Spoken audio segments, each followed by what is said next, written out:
Hi everyone, back to Evermore YouTube channel. It's Chris back with a match preview for Newcastle's upcoming game this weekend against Manchester City under the lights at St James's Park, 5:30 kickoff. We're going to get stuck right into this, playing probably one of the best teams in Europe, if not one of the best teams in the world. Pep Guardiola's Manchester City, the team that we all strive to be. And this is not going to be an easy game for Newcastle United, this patched up Newcastle United squad. So we're going to have a little look and see how we think the lads are going to line up and talk about how we think the game is going to go. Just before we do, a little reminder to everybody, if you like what you're watching, smash subscribe, come and join us. We're over 6,200 subs, closing on 6,300, so you can help just nudge us over that line if you can. Smash that button. It's all free content on Evermore. If you want to give a little bit back to the channel, there is an option there to be a member as well. It helps us bring you this great content. But yeah, we've got loads of stuff. We've got previews, post-match analysis, transfer videos, rants, thoughts of the day. You name it, we got it. Smash the button. Let us know what you guys think in comments as well. We always like to hear from you. So let's get stuck in. We're going to talk about this Manchester City game. So again, we're coming off the back of a real morale boosting win in the FA Cup, beating the Mackhams 3-0. Could it be a turning point in the season? We're about to find out. I think, Manchester City did their usual FA Cup action, battled Huddersfield 5-0 with some huge players returning and doing what they do best. So in terms of Premier League form, Manchester City are unbeaten in the last 4 Premier League games, and we've only won one of our last 4, which was that game against Fulham, and a couple of stinking defeats on the road as well, in terms of, and at home as well against Nottingham Forest. The last games we both played, obviously City took care of business 2-0 against Sheffield United, made it harder than it would have normally been for them.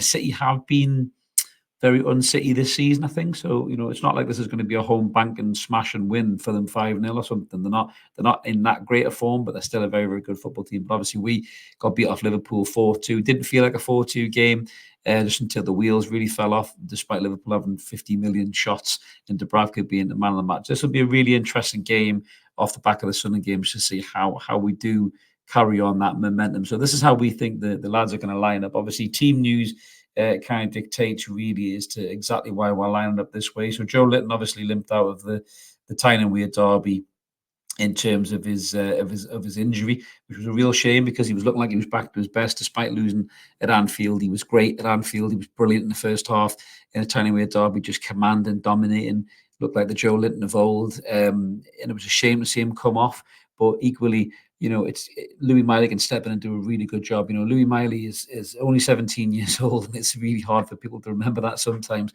This kid this season was broken to the first team, and he's looked fantastic. He's great on the ball. He's calm. He's composed. He's measured. He's played against Paris Saint-Germain at the Parc des Princes. He's played against Chelsea and Manchester United at home.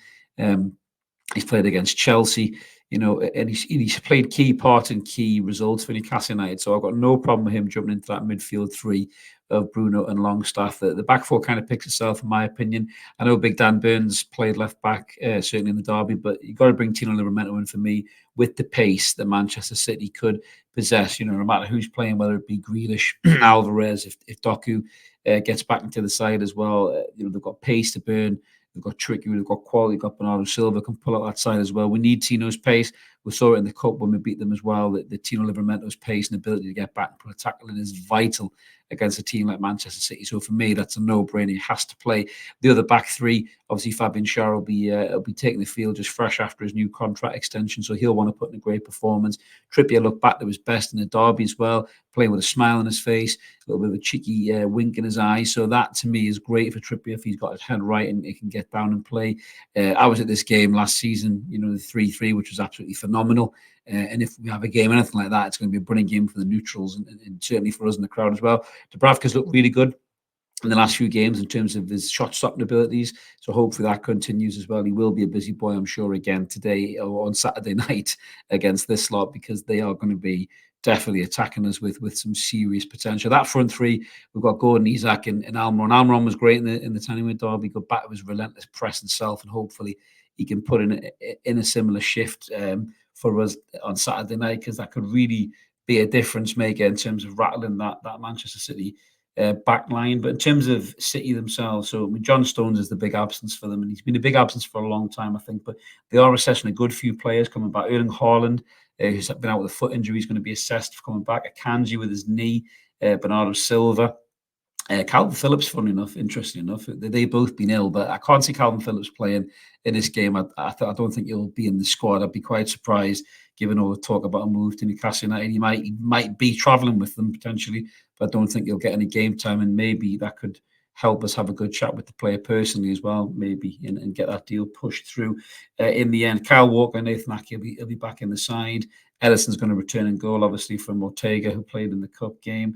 Rodri will be back with Kovacic and Rico Lewis as well. I mean, in terms of the Manchester City lineup, again, you say it rolls off your tongue, just top quality players. They're probably going to line up Edison, Walker, Diaz, Ake, Gravadal, Rodri, Kovacic, Bernardo Silva, Foden, Grealish, and Alvarez.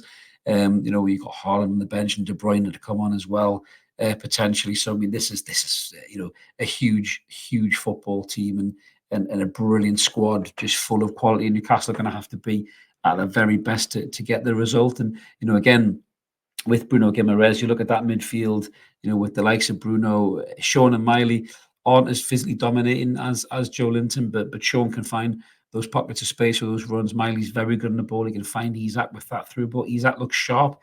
He looks like he's hungry for goals. And I think he could find space, in between the likes of Diaz and Gvardiol and Ake as well, because Isak has that ability to find those pockets of space and that ability to pull defenders all over the place. And we've already seen with the likes of Louis Miley and Sean making those forward runs, and Sean needs to work on his finishing, no doubt about that. But we've already seen with those two players that they're able to get into the box and get on the end of chances. So listen, there's no reason why we can't have a real good fist of it in this football game for me. We were playing against third place in the league. We're sitting in ninth. But the Mackham game was a huge morale boost and could be a turning point for the lads this season. Of course, we want players back. We're missing Callum Wilson, we're missing Joe Willock, we're missing Harvey Barnes, we're missing Sandro Tonali from suspension, we're missing some big players, Nick Pope in goal. Some huge football players for this football club that would have started this game had they been fully fit, no doubt about that. But we're going to go take the field with what we've got. We've got pace, energy, quality in the shape of Gordon and Isak. Bruno's playing really well at the moment. These are the kind of games that Bruno really needs to step up and take control of. And he always looks like he wants to do well in these big games, and hopefully he can do well in this game, because if Bruno's at it and Isak's at it, there's a real good chance that we could get something out of this football game. So I'm going to be positive. I'm going to say 1-1 draw for me on Saturday night, and I'll take that. I think that's a really good result against this Manchester City side, especially given the run of form we've been in the Premier League. It's not been great of late. We need to stop that rot. If we can get a win, even better. There's no reason under the lights at St James's Park with more flags, loud and proud, everybody screaming, scarves wearing, off the back of the derby win, that Newcastle couldn't get a win in this fixture. If Manchester City don't fancy it, if we just turn up the intensity, we could get a win in this game. But I'm going to go with a 1-1 draw. That's my take on the result, guys. Let us know what you think in the comments below. We always like to hear from you. We always do our best to try and reply to you. Let us know, are you confident? Do you think we'll get a draw or a win? Or do you think there's going to be a game too much and City's quality might just be too much for us, and this will be a defeat, and we'll have to try and look at another fixture to get back to those winning ways? But we always like to hear from you. Smash that button and subscribe if you can. We'd love to have you on board and ever more.